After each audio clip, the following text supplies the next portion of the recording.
Good morning. Can that sound? Can you sound? Yeah, that sounds. So I have 8 o'clock. Actually, it's 8:02. I apologize. But welcome to the Transportation Appropriations Subcommittee. And it's good to have all of your friends. I do apologize. It's not fully in my heart starting an 8 o'clock meeting after Super Bowl Sunday, but I think we are here to do the business of the state of Georgia for our constituents, and we should report to work on time, and we should start on time, and I apologize for being 2 minutes late in the start. We will begin in prayer and get started. Dear Heavenly Father, Lord, thank you so much for the blessings of the day. Lord, I pray for those that are traveling right now on our roads and bridges that we're going to be talking about this morning. And Lord, there's going to be some accidents even right now. I pray that you will intervene in those first responders, for our heroes, and for the fire trucks and the law enforcement, the ambulance drivers, for those that are impacted. It's easy to get jaded when it makes us late, but we got real people and real issues and in bad days today. I ask for comfort. Give us wisdom right now as we conduct the business of the state. I pray that we will be good stewards of financial resources of the state. In your name I pray. Amen. So, Chairman Jaspers has laid down a pretty doggone significant record that we will try to beat this morning. He only had 6 hours hearing the other day. I don't think we'll meet that one today. So we will be expedient with what we do, but this is this important committee. This is important work. We've got some great people at the helm of our transportation, and for the committee members here, listen attentively and ask the questions that you need of while we have the people in the room that can answer them. And so I'll ask Commissioner McMurray if you'll come on up, wherever you want to go, and if Abby will help me figure out which one to give you a sounding board from, and I'll turn it over to you. Thank you, Mr. Chairman. It sounds like it's on, so appreciate the your prayer as well, acknowledging the heroes and the men and women that put their lives on the line every day to keep people mobile in Georgia, despite the bad days that happen. So thank you for that. It is a pleasure to present the FY24 Governor's Budget to you. As I told Chairman Jaspers in his committee the other day, that was my favorite committee beside this one, which is very important. So well said. You have a handout there, and we'll turn to page 2 and get started. And just the overall revenue comparison from the 23 base to 24, which again, I'm very appreciative of the acknowledgement in funding, full funding of the budget in the suspension of the excise tax that was in place for most of the year. So starting at excise, you can see that there was a $119 million add, bringing excise to $2.128 billion. Most of that was in the form of $89 million in an interest adjustment from DOR. And the balance was increased revenue projection, which gets us to $2.18 billion. Next is the Transportation Trust Fund fees. Those are the EV fee, the hotel fee, and the heavy vehicle impact fee, which had an adjustment of $51.3 million, bringing that total to $202 million. I'll remind you that these numbers are based on the FY22 collection, so what was collected in 22 appropriates into 24. Next is the Transit Trust Fund, or the rideshare fees for rideshare and car services. That reflects an adjustment based on FY22 collections of $23.597 million. And I might add, that's the highest that we've seen thus far for that rideshare. And so as we have come out of the pandemic, I believe we'll hopefully see that number stay on a good trajectory and somewhere around there or maybe continue to grow. But very welcome news there, and I'll speak to what those dollars are used for later. And as a quick reminder to the members of the committee, that is based on a flat 50 cent per trip fee. That's correct. Not a percentage, which some of those get pretty pricey of late, I can tell you. Yeah. Especially on busy weekends around town, they get very expensive. State general funds is a $919,000 adjustment, and that has to do with Greta no longer being deducted from payments to CERTA. And I think your next speaker will talk about Greta, CERTA, and the ATL. Total revenue, $2.389 billion. So that is a very good budget number. That, again, certainly after the suspension of excise, a great outcome. So I want to thank everybody for getting us to the starting point in FY24. On the next slide, I always like to, again, summarize sort of where the money goes, and we aggregated several of the budget programs that sort of into common themes. The tallest bar is the capital programs, which make up 50% of the budget, which is $1.185 billion of state dollars. That's capital construction, so that's building projects. Capital maintenance, which is repaving, taking care of bridges, capital maintenance activities there, and then the local roads administration budget, again, which is a small budget that where we advance and administer federal funds for local governments. So that constitutes the 50%.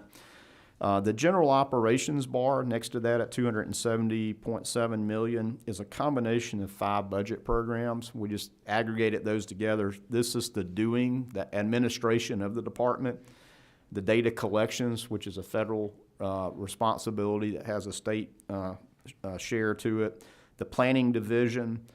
Program delivery is the section of the budget where the people that help advance projects to get them to be to construction. It helps to deliver everything from the engineering to the right-of-way, environmental, every survey, everything in between. And then also the traffic operations. As you mentioned, heroes, where the heroes are, where the traffic management of signals and taking care of the technology on the roadsides and roadways, that's where that is. So that constitutes about 11% of the budget. The next category there, the third bar to the from the left, is the local maintenance improvement grant program. 10% of excise is afforded that at $212.9 million, which again, local governments love and they desperately rely on. Routine maintenance, next tallest bar at 20%, $487.43 million. Again, taking care of Georgia's roadways, roadsides, bridges from a routine maintenance point of view. Next bar is payments to CERTA at $45 million. Intermodal total $66.3 million. Geo bond debt $109 million, which is about 5% of their all state budget. And then payments to ATL 13.1. So now from there, if you go to the slide 4, we've tableized the budget in programs. And then that's the first column. Second column is the fund source, because we have really about 3 fund sources now, 4 fund sources in total, that we fund each of these programs. So the first one there is the GEO bond debt that I mentioned just a minute ago. The debt service actually increased by $438,000 in total. You can see that in the sort of subtotal line there. The biggest change here is a fund source swap with OPB put in there to basically take the transportation trust funds at $86.6 million out of debt service and move them and distribute them into the capital construction program, and then out of capital construction move motor fuel funds back in. So you really had a fund source swap, with the difference being $438,000 more motor fuel going in to cover the debt service. So that brings total debt service to million.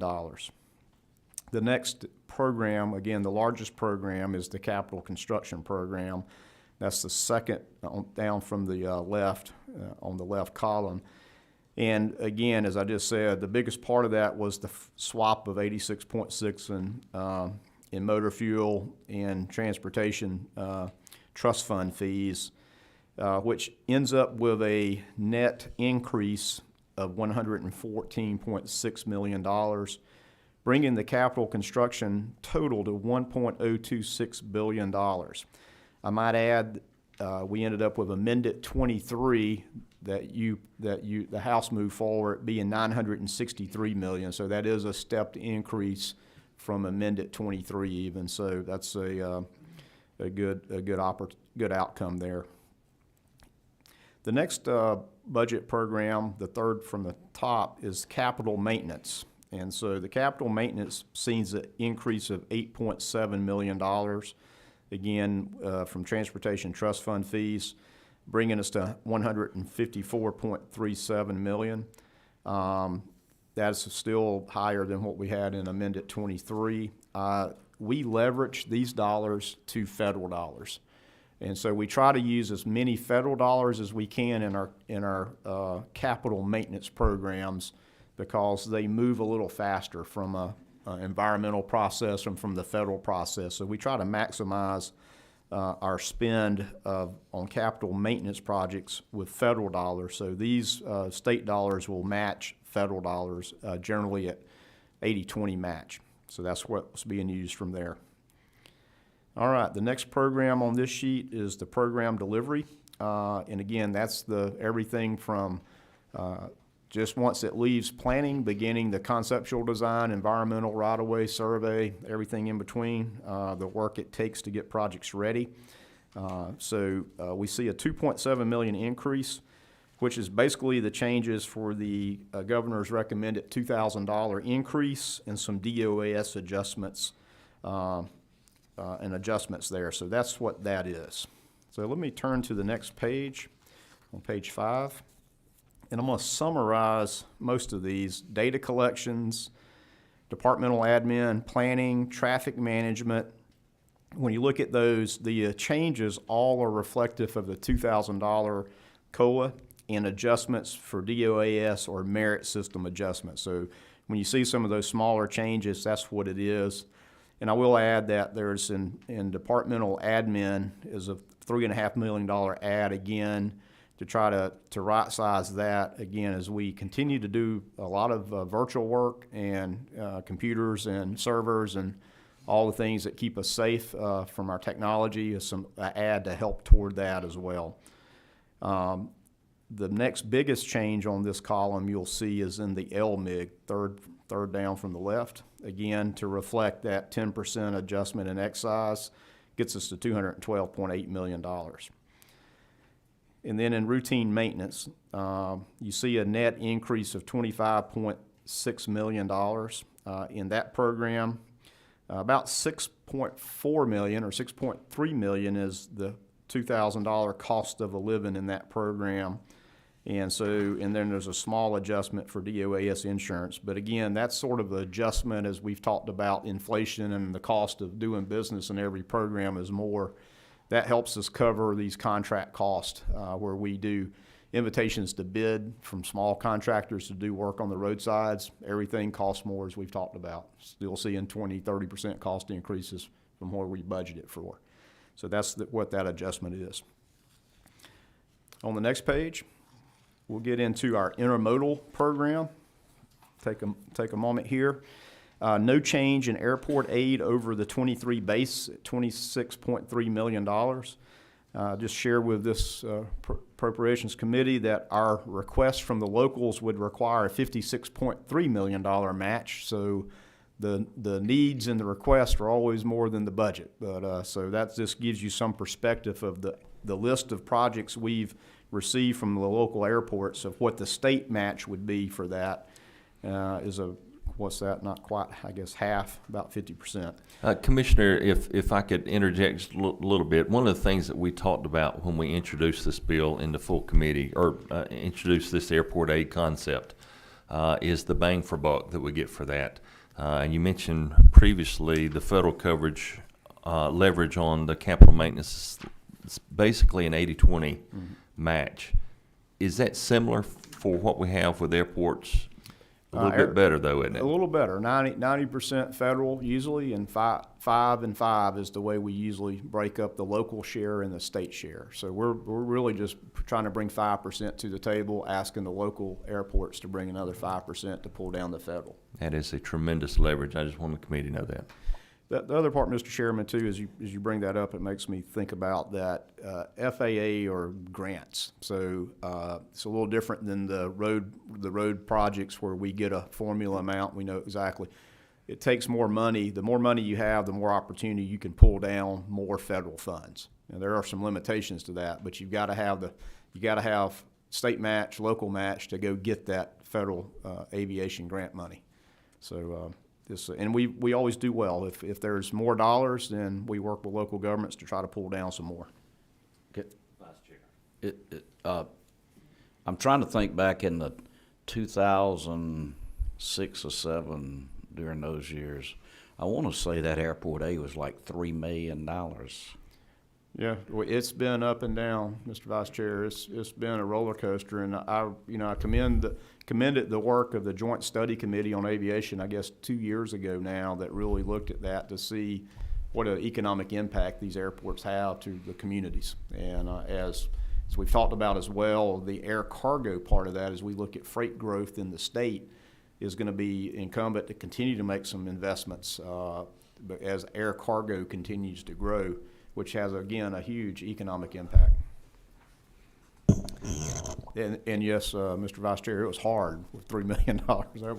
That wasn't rubbing two nickels together. That was rubbing two pennies together. And y'all did a great job with that airport study committee. Chairman Jaspers and Commissioner, I saw you all over the state at the different places, and it is a big, important role. All right, ports and waterways, adjustment is just for the COLA, and we only have a couple of people in that program, so that's what that covers. Let me move into rail. Again, obviously a program here that has two different budget items, or excuse me, funding sources. Let me say that, two different funding sources. So a little tricky here. What happens in rail is $8 million of state general funds were moved out of the base and left $1.2 million of state general funds. And then what was done was, this is the first year of appropriation of the locomotive diesel excise or tax, not excise, but fees that go back into the program. So that's the $7.07 million add. And so your net difference was $926 million less in the rail program. And let me just take a minute to expand upon this, because it gets tricky due to some of the laws that have been passed. This is, again, the first time the diesel locomotive has been appropriated. And again, this is sort of the same year. It's sort of the same 2-year look-back approach. Under HB 588, it requires the commissioner, or the state law requires the commissioner to set a formula to use those dollars, but the formula has to be based on the operational mileage of each rail operator, which means private. And when you look at that, there's about 4,858 rail miles being operated on the state, be it short line or Class 1. And as you would imagine, the two Class 1 railroads in Georgia, CSX and Norfolk Southern, have most of the operational mileage. In fact, CSX has about 32%, Norfolk Southern has about 35% of the total rail miles. The balance of the roughly 33%, or the third of the locomotive revenue, would be distributed among 11 other operators, from a fractional percent up to about 19% being G&W, who has most of the operational mileage. So those dollars have to be allocated on a formula. Now, to complicate the issue a little more, is that there is also, in 2020, was the Georgia Freight Rail Program established, which basically gives us the ability, us being the state, you being the appropriators, to fund either rail enhancements. That was good. And again, this came, some of this was a spinoff from the Freight and Logistics Joint Study Committee going 3 or 4 years back now, to do rail enhancements, where you can build sidings or overpasses or anything, again, that would make the movement of people and goods more efficient. That could be done by adding rail sidings or trying to build overpasses or grade separations. The other part of that was a rail preservation program, again, taking care of the rail lines, the ties and ballast and rail, and just taking care of it. And thirdly, there was in that legislation was a rail industrial access program, again, building spur lines or sidings into industry. A lot of our industrial development authorities have rail access, but they may need funding to get access to a new development or an existing development, or as I know of one now in Middle Georgia, they need to expand it because the business is doing good, but they need more stacking for the cars, so off the siding. So again, the reason I take some time on this is it's very nuanced. The locomotive program by law can only be used in a very specific kind of way.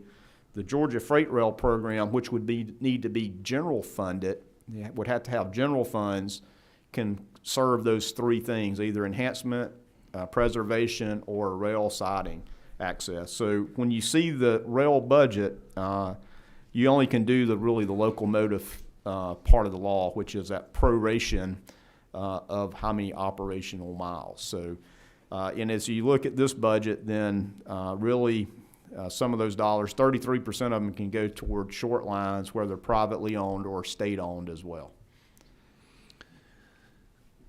So, if I'm reading you correctly, and not what you said, but what I see on paper, so we took money from the general fund for railroad and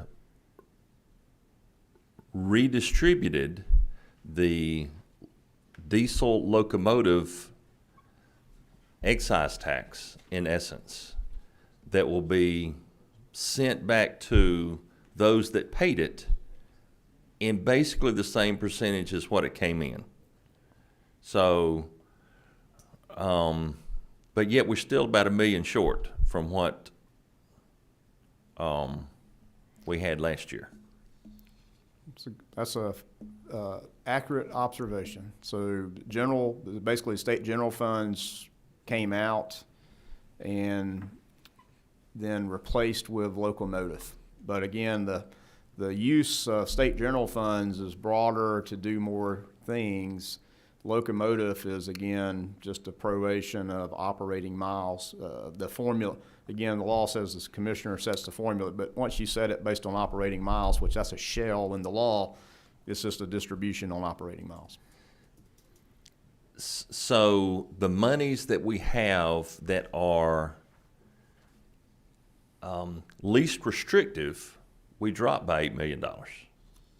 The ones that are most restrictive, that is going back to the railroads from whence it came,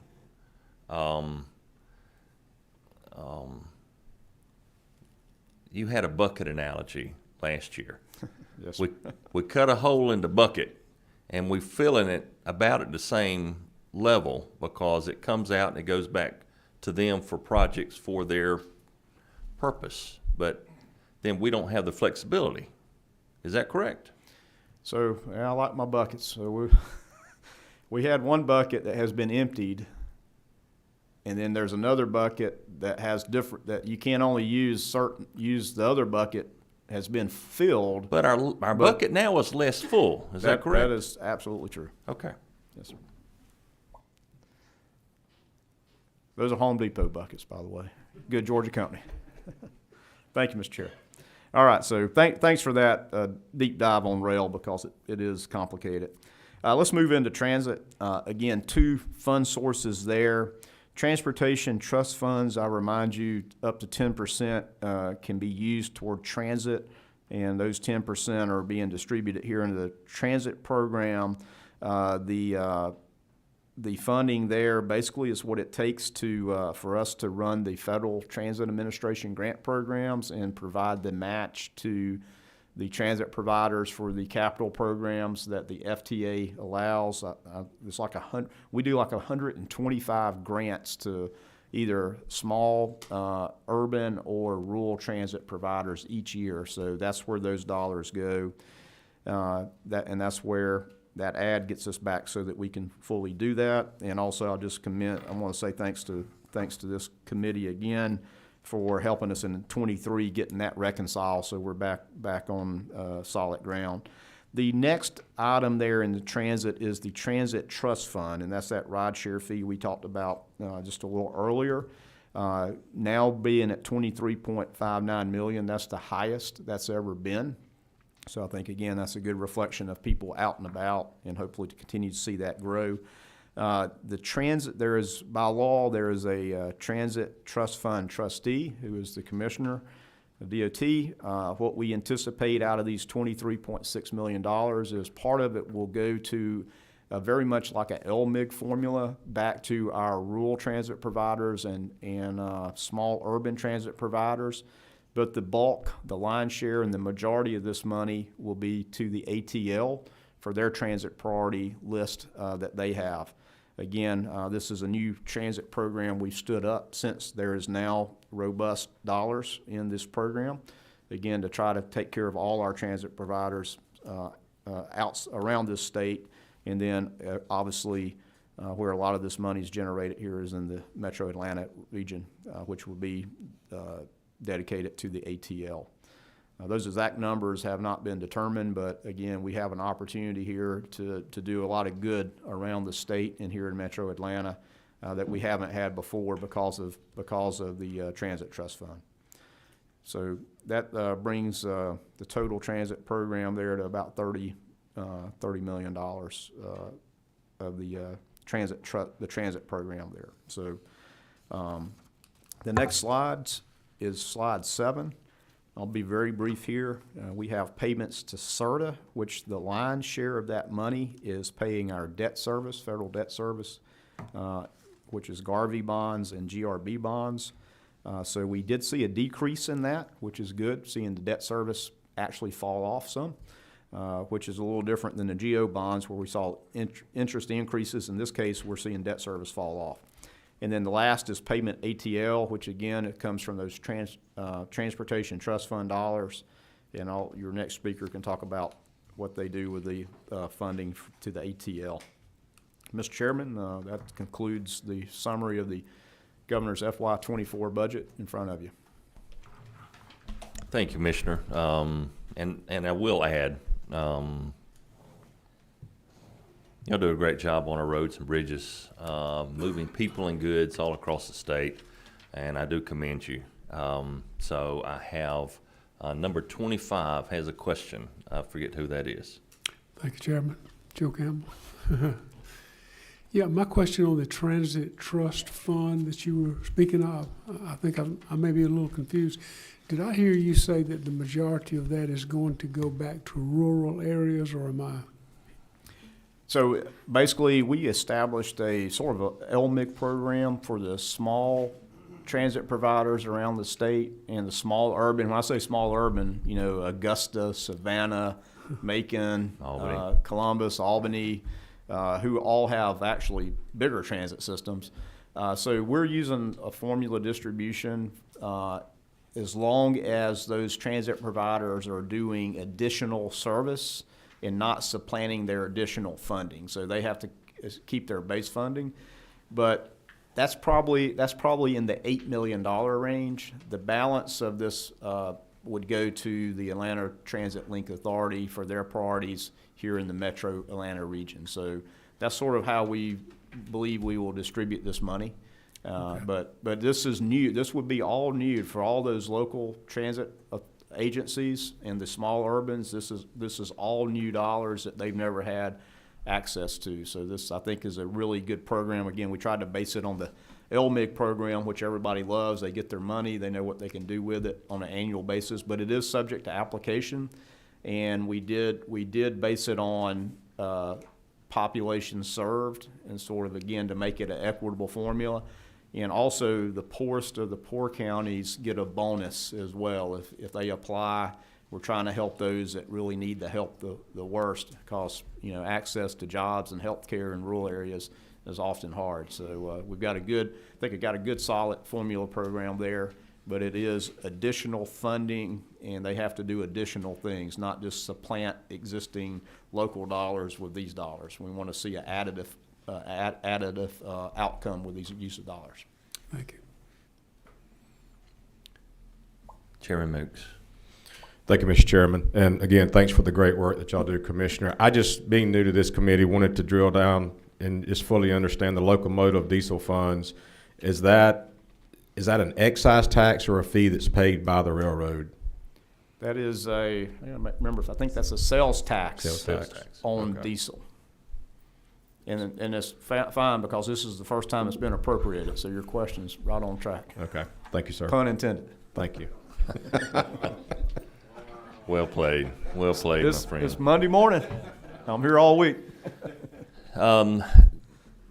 So Commissioner, we had a discussion after the amended 23 when we had you before us. There were appropriations for retention and recruitment for the full 23 when we did it last March. And I don't know if there was a hiccup. It had not all been expended at that point. Will the dollars budgeted by the governor cover the full $2,000 pay raise for your department? In totality, the budget we will need to work with you to adjust by program to make some tweaks so that we have the right amounts and the right programs. And so we'll need to work with you, Mr. Chairman, to just sort of get that sorted out. But in totality of the entire budget, it can be done. Again, I remind this committee that we basically absorb that in the excise, right, or the transportation fees. So it's not a general fund add like other agencies. You got to add to the general fund to cover any kind of COLA or cost increase. We just work within the excise of these excise and transportation trust fund fees to do fund source redistribution to cover those costs. So we will have to work with you just to sort of balance out a few of them that are a little bit out of kilter. And again, when you take a head count snapshot, it varies every time you take a snapshot, right? So we need to get that sorted out. And I would say again, thank you to this committee and the House for recognizing in the amended budget year the recruitment and retention efforts that was budgeted, and I can tell you that we are moving forward with that today. That's awesome. Very but good. Because due to the hiccup, we might not have recruited enough, retained enough, because you have a special animal in the very best sense of the word, that works for DOT, a specialized engineers, heavy equipment operators that you've got very specialized people, and I can imagine you might have a few vacancies. Perhaps how many vacancies do you have in the department now, you think?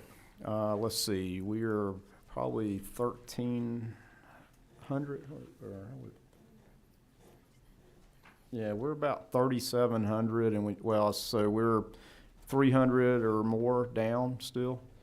And so in various programs, our biggest turnover areas are, of course, in the maintenance and operations side of trying to get people in and get their CDLs and keep them here.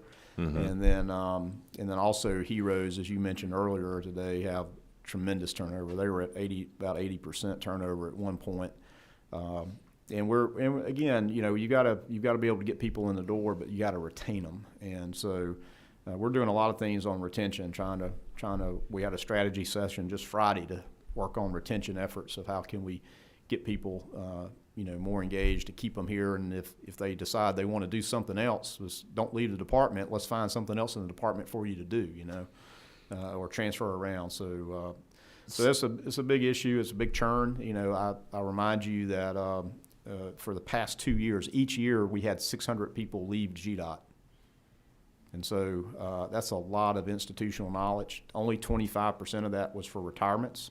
The rest of it was all basically voluntary. 600 people churn every year. Just think about how, advertising, interviewing, onboarding, trying to get people up to speed. So we've got to slow that churn down.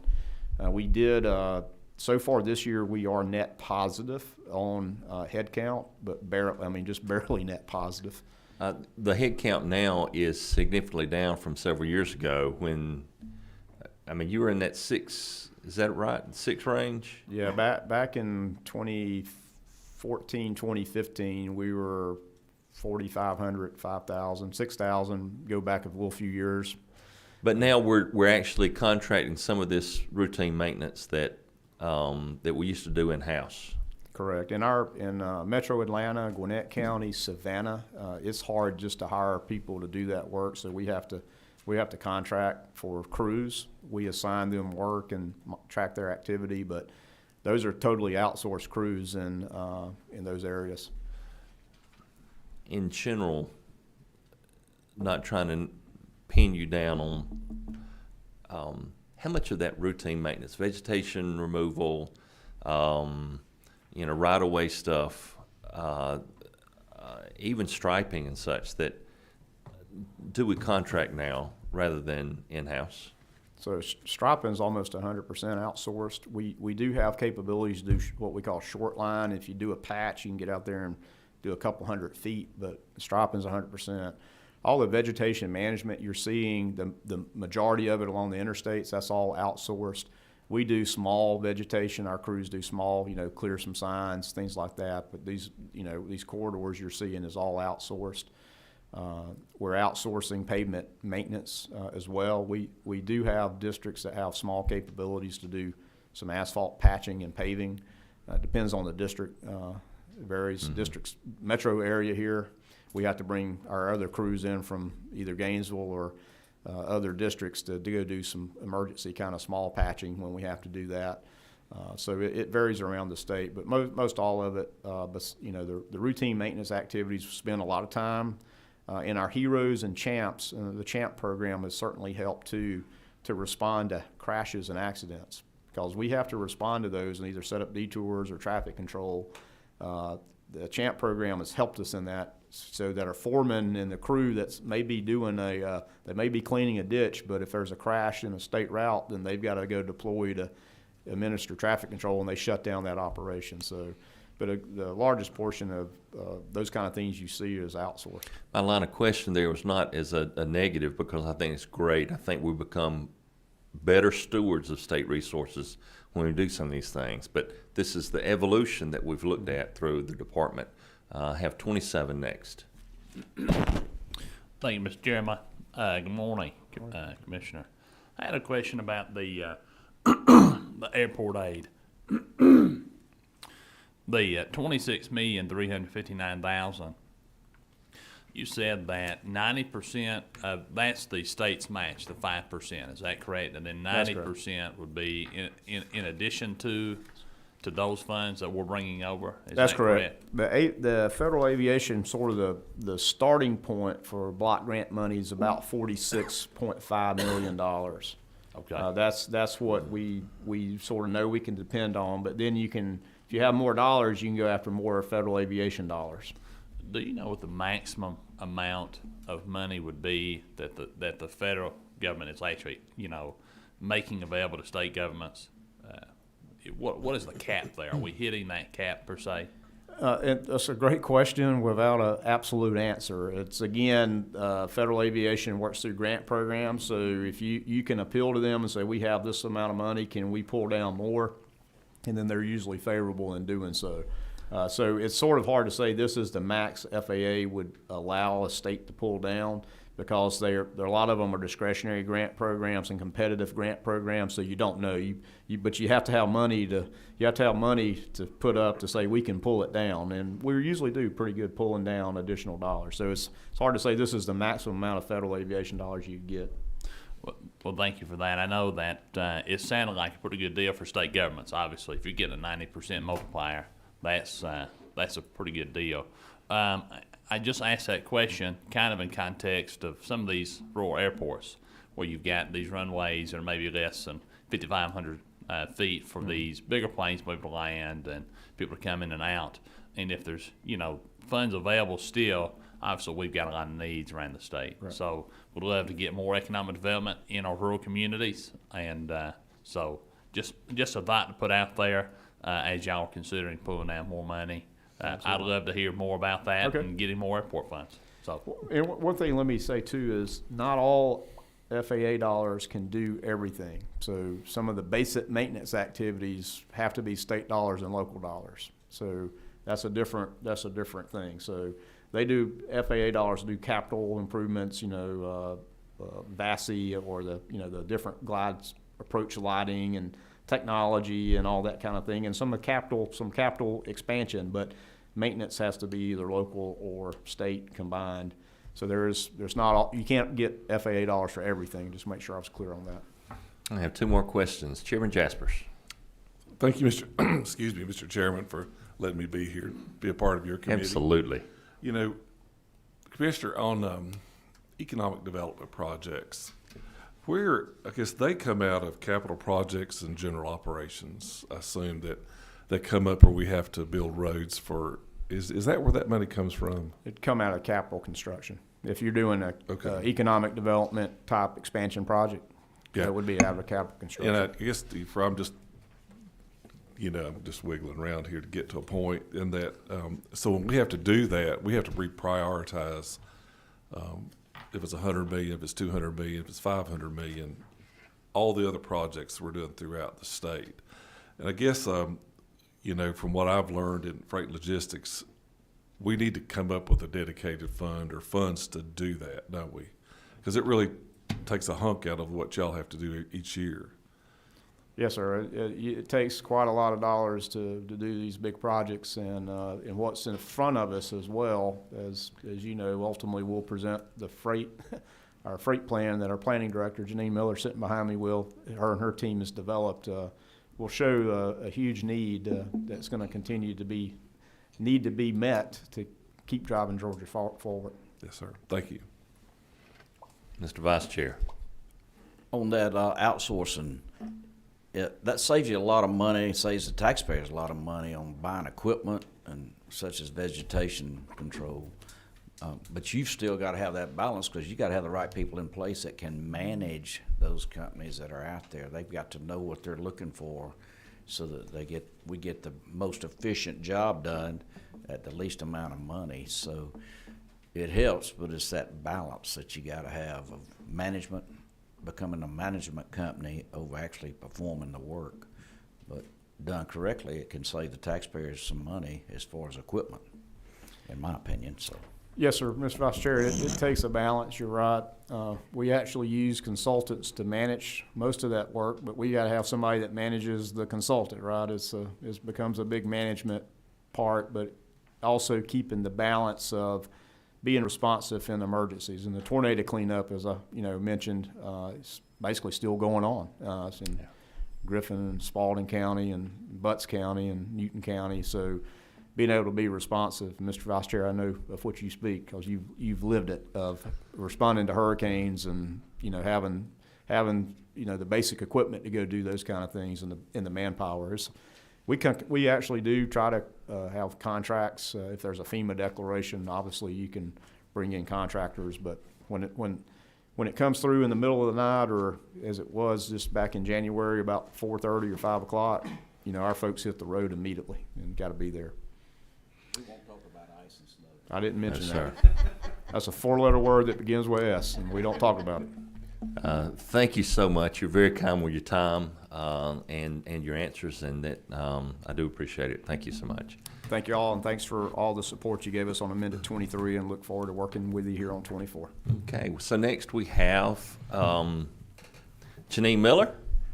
So while some of my colleagues have custom-made tinfoil hats, you've got a bunch of hats that you wear. None of them are tinfoil. Planning Director, CERTA, ATL. But thank you for being with us and share what you got for us. Good morning. Good morning.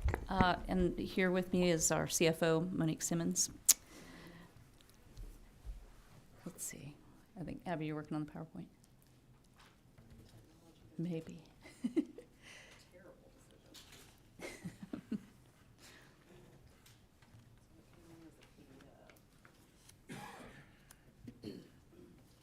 Does that mean the clicker doesn't work? You want me to stand there?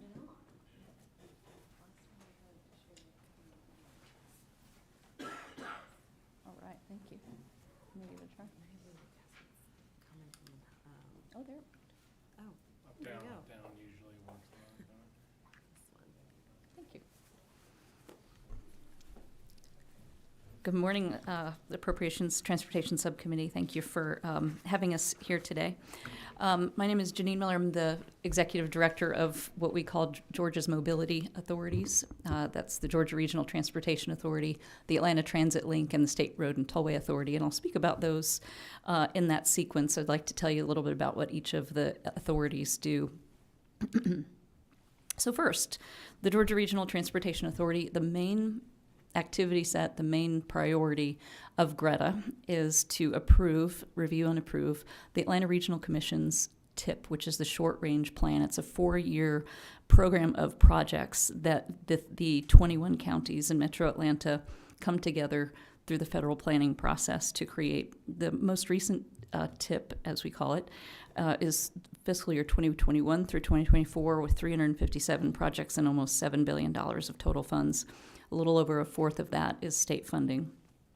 We've had several TIP amendments that have occurred in that period of time, 6 of them in total.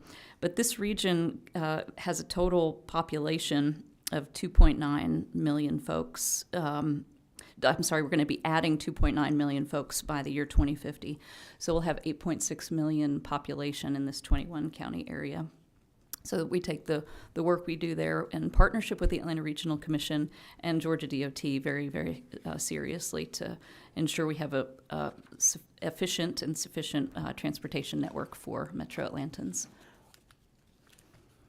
The GRETA and the ATL also have requirements to report on air quality ozone improvements over the years. Now, this chart here is ozone. There are 5 other pollutants that the EPA requires that we review and set targets and standards for.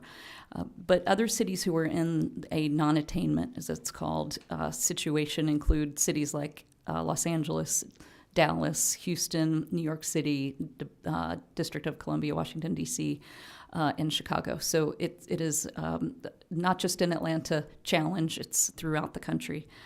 Over time, the EPA has, in conjunction with NHTSA, which is part of the U.S. Department of Transportation, has set what are called CAFE standards, so corporate average fuel economy, starting in the mid to late 70s. And so about every 10 years, the fleet, the personal automobile fleet is turning over and improving on those air quality standards. So as of now, every company has to have a fuel efficiency of its fleet of around 41 miles per gallon, and that's going to continue to increase over time. We think that is a major contributor to why you're seeing more green on this chart over time. That said, we know that EPA and... Could you say that one more time? Sure. Air quality, we back in, give you a little history here, back in the late 90s, we were not meeting, the Metro Atlanta area was not meeting the air quality standards set by the federal government. So GRETA was created, air quality monitoring was put into the GRETA responsibility set. And you can see where we were having moderate and unhealthy air quality back, 20 years ago. We have better air quality, as in more green, good days lately than previously, predominantly because of the CAFE standards, national fuel economy standards. So the have been 41 improving. MPG, though. That's right. Fleet-wide. So say all of Toyota has of all of its cars that it produces has to have an average of 41 miles per gallon. Those are current standards, and they may change in the next 3 or 4 years, 2 to 3 years. So I should know this, but this is based on the number of, say I've got a Toyota. I don't know what kind of truck they have. What kind of trucks? Tacoma. Four-wheel drive. And then I've got the Toyota Prius that's, on the other scale. So not the average of all of their cars in this, but the number of these that get only 19 versus the ones that get 61. The average across the fleet has to be 41. Okay. It's 40.3 to 41. They give a little range in there. Okay. And we think those fuel efficiency ability to meet those fuel efficiency standards is going to improve with electric vehicles coming more and more onto our roadways. So other things that the ATL does is related to transit activities. For instance, we've helped Henry County and Forsyth County come up with their comprehensive transit plan for their area. We've done some customer-facing things with the ATL, including branding on all of the buses and trains, and big thanks to MARTA they had the majority of the vehicles that needed to be branded per the statute. I'm very excited to say that we have met the requirements that the General Assembly put in law. As of the end of January, we had all 1,400 vehicles branded with the ATL moniker, and that is to help transit customers know that they're riding on a public transit service here in Metro Atlanta. And we're soon to be launching a Atlanta Rides app on mobile phones that will help folks take a look at what their full options are to get from point to point on transit. We've done a regional transit asset management plan, and we're just now launching a zero emissions bus plan. So pretty important stuff and exciting stuff we're doing at the ATL. But the most prominent activity, I guess you could say, responsibility that we have at the ATL is to operate the express commuter bus service.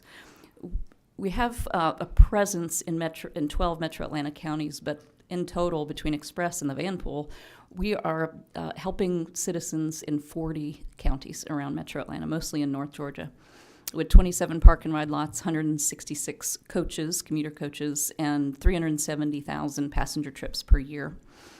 Back in fiscal 19, that was before the pandemic, we had our peak ridership, nearly 7,700 trips per day we were carrying, offering commuters a reliable and safe trip to work at a very low cost. And those express buses also use the express toll lanes for free. So it's a real value to customers. But of course, the pandemic changed a lot of commutes, and for all kinds of reasons, and that change remains in place. Back in fiscal 2021, so that was in the height of the pandemic and the work from home paradigm that we were in, we had about 10% of our total peak rides. We were off 90% in that year. But we've increased from our bottom of 771 trips a day. We've increased by 3 times so far this calendar year, this fiscal year, I'm sorry. Our fare collections are up 28% year over year. Though we're still at about a little over 1/4 of our ridership that we had at its peak.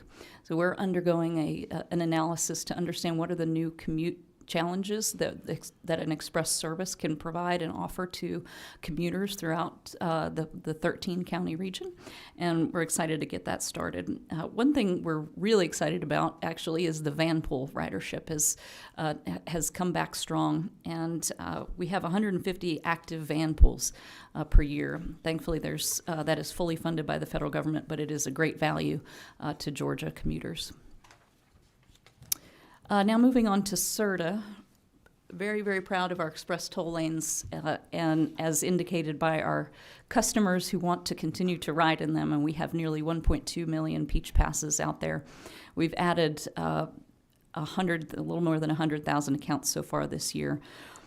The Peach Pass, if you have one on your vehicle, and if you don't, I encourage you to check out our website and sign up for one. It's very, very easy to both sign up and to affix the transponder to your vehicle, and then you'll be able to jump in that lane whenever you might need it or want to. Most of our riders use the lane for the ability to get out of traffic, 90%. But even 80% of our riders in the express toll lane are riding in that lane for their commutes to work. So it's a very, very important trip. And here's a map that shows where those facilities are in case you're not aware. Our first one was I-85 that goes from northern part of DeKalb County up into Gwinnett County. That's one lane in each direction. We also have reversible lanes both on I-75 in the northwest corridor and in the southern part of the region. And we are seeing that about half of our trips are taken in that northeast corridor on I-85. It's not only is it the longest serving, so we have more Peach Pass account holders and folks who are accustomed to that, but it's also, as you know, a very congested corridor. But the value that's provided is sometimes beyond measure. We can put numbers to it, but being able to get home in the afternoon, being able to get to the airport when you need to, that sort of congestion insurance that the express toll lanes provide is very exciting to us. The last thing before we go into the budget is another responsibility of the State Road Tollway Authority is the Georgia Transportation Infrastructure Bank, GTIB, as it's known. Over the past 12 years, we've had 182 million grants and loans that have been allocated around the state, 159 awards.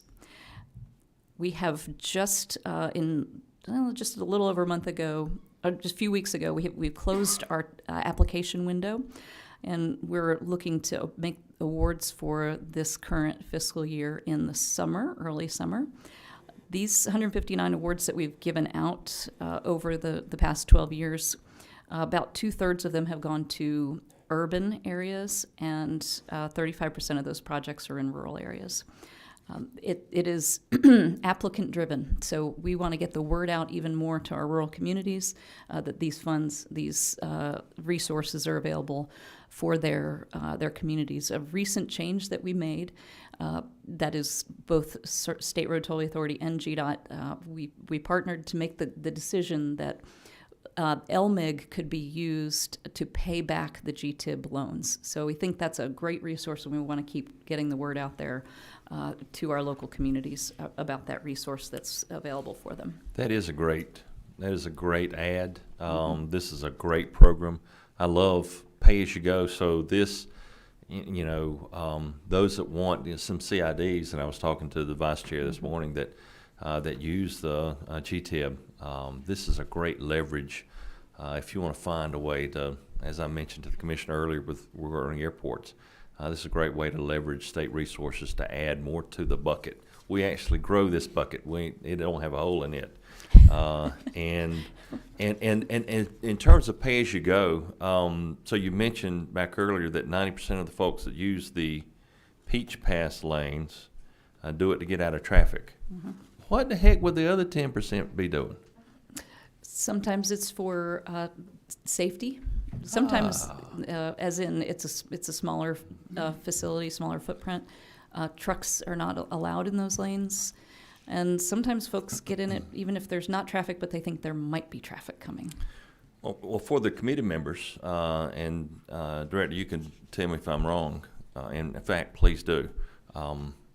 The Peach Pass users, they pay for those express lanes, and so you pay for what you use, and I think it's a great use of those funds. It is the term we use in transportation circles is value pricing. In other words, if there's a value, you pay that price for that value that you get, which is that reliable and safe trip. All right. So into our budget for the various authorities. First is the Georgia Regional Transportation Authority. There is a transfer out of, as the Commissioner mentioned earlier, out of Department of Community Affairs, where Georgia Regional Transportation Authority is officially administratively attached. But to align all of the transportation dollars into one budget, it's being shifted over to Georgia Department of Transportation, inclusive of the $2,000 cost of living increase for those employees. For the ATL Atlanta Region Transit Link Authority, also that $2,000 cost of living increase, and pardon the typo there, We will be able to continue our express operations funding and ensure that we continue to provide those commute options to our Metro Atlanta commuters. We have 29 full-time employees at the ATL. That is both for planning and for operating Express and Vanpool. And in the State Road and Tollway Authority budget, this is where you see the $359,000 coming over for the Greta from Department of Community Affairs, as well as a reduction in our debt service. So our total budget there that comes to the State Road Tollway Authority is for the GTIB. That's $13 million, roughly $13 million for the GTIB, and the balance is for debt service on the bonds that we're paying back that are affiliated with the express toll lanes that we've constructed over the past decade. And that concludes my presentation. Well, thank you, Representative Momtahan. His light has been blinking for a while. Well, thank you, Mr. Chairman, since the very beginning. And you're going to know why. Sounds like they put the emissions and air quality on y'all to take care of. And so Paulding County, I'll say, so I represent Paulding County. We hate being an emissions county. I mean, it is terrible. We hate non-attainment and everything that comes with it. It is one Don't of the hold worst. back, Mr. Representative. Say exactly what you mean, buddy. You know, it's horrible. It's terrible. But besides that, so I did have a question about how that's funded, because I'm looking at every way we can kind of sever us from that.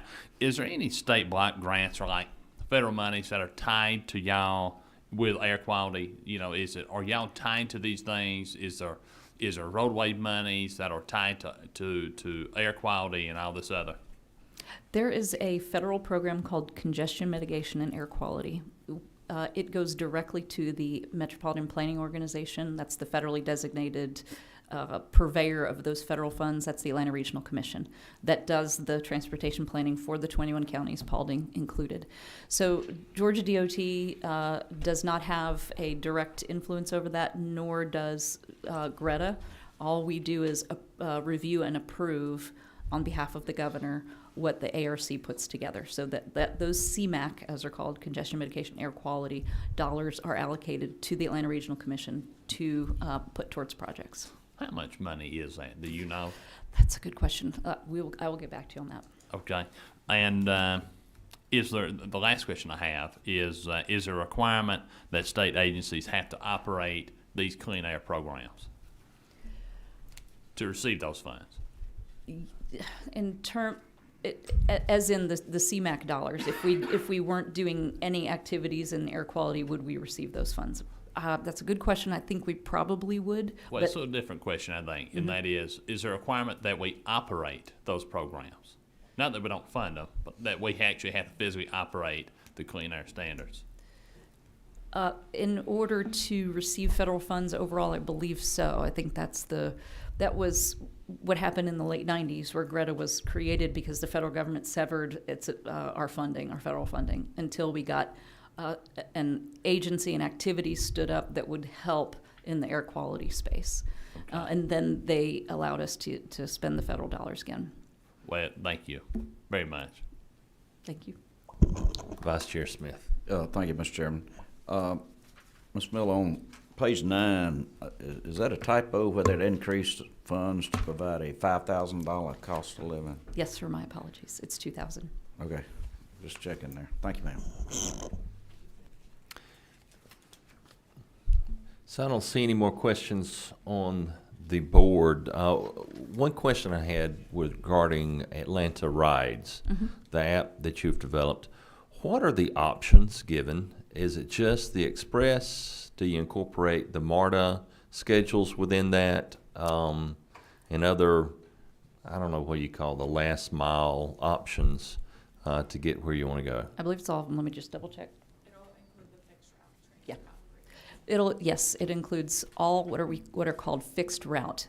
So it includes MARTA's buses and MARTA's trains, as well as our other transit operator partners, including Cobb County Transit, Gwinnett County Transit, with the routes in Clayton, et cetera. Oh, that's great. I just want to make sure that it was not that, you know, we just don't look after our own, but we're included, Martin, right. and such as well within that. And we're just getting that launched in the next few weeks, and that's going to be a soft launch. We're going to test out some of the features and make sure it's operating correctly. So, in our last hearing, you weren't able to join us, and the person that stepped in for you, I asked him a fairly tough question that I apologize now, and it's only fair that I ask you while you're in front of me. Yes, sir. Regarding the express buses, so 19, we were clicking along, and I heard a lot of very positive comments about those that you were able to get on the express route, and it sounds like my car out there, my truck, that they really enjoyed it. And 7,700 trips a day, you're a fourth of that now. So we have the infrastructure in place. We got enough buses. We ain't got rid of them. They're still there. But they're an underutilized asset. Is there, until, so I mean, we've made great strides in getting people to get back on the buses to help with congestion. Is there alternative uses that we have looked at in, we've already paid for these things or are paying for them, to further utilize them until we get them on routes?